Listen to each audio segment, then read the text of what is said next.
विहन्त्री महादन्ति वक्त्रापि पञ्चास्य मान्य विधीन्द्रादिमृग्या गणेशाभिधामे विधत्तां श्रियं कापि कल्याणमूर्ति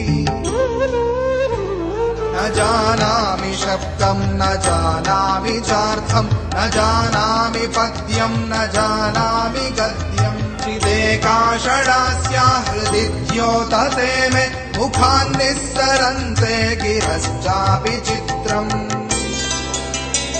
मयूराधिरूढं महावाक्यगूढं मनोहारिदेहं महच्चित्तगेहं महीदेवदेवं महावेदभावं महादेवबालं भजे लोकपालम्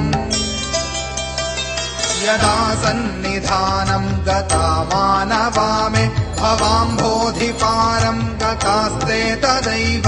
इति व्यञ्जयन् सिन्धुतीरे य आस्ते तमीडे पवित्रं पराशक्तिपुत्रम्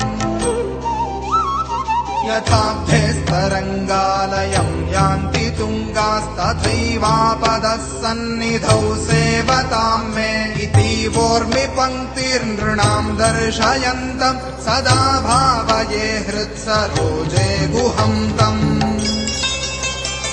गिरौ मन्निवासेन राजेऽधिरूढस्तदा पर्वते राजते तेऽधिरूढः